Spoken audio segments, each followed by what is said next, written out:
Hi friends, capsicum உருளைக்கிழங்கு carrot பொரியல் எப்படி செய்யுதுன்னு பார்க்க போகிறோம்.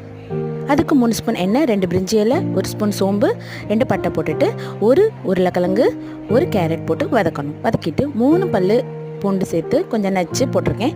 அதுக்கப்புறம் ஒரு ஆனியன் 4 வெட்டி அதை ரோஸ் பெட்டல்ஸ் மாதிரி எடுத்துகிட்டு போட்டிருக்கேன். அதுக்கப்புறம் ஒரு 5-6 கேப்சிகம் பொடிப்பொடியாக நறுக்கி போட்டிருக்கேன். நல்லா தாளிச்சுக்கணும். தாளிச்சிட்டு தேவையான அளவுக்கு உப்பு சேர்த்துக்கலாம். உப்பு சேர்த்துக்கிட்டு 2 பிஞ்ச் பெருங்காயம், அப்புறம் வேறு எதுவும் சேர்க்க போகிறதில்ல. 1/2 ஸ்பூன் கரம் மசாலா மட்டும் சேர்க்க போகிறோம். சேர்த்துட்டு நல்லா கிளறி விட்டுட்டு கொஞ்சம் நேரம் சிம்மில் வச்சு மூடி வச்சுட்டு ஓப்பன் பண்ணால் சூடான சுவையான கேப்சிகம் உருளைக்கிழங்கு கேரட் பொரியல் ரெடி ஆயிடுச்சு. சப்பாத்திக்கு அடி தூளாக இருக்கும். ட்ரை பண்ணிவிட்டு மறக்காமல் கமெண்ட்டில் சொல்லுங்கள். என் சேனல் உங்களுக்கு பிடிச்சிருந்துச்சுன்னா மறக்காமல் லைக் பண்ணுங்கள், சப்ஸ்கிரைப் பண்ணுங்கள், ஷேர் பண்ணுங்கள். Bye friends, take care.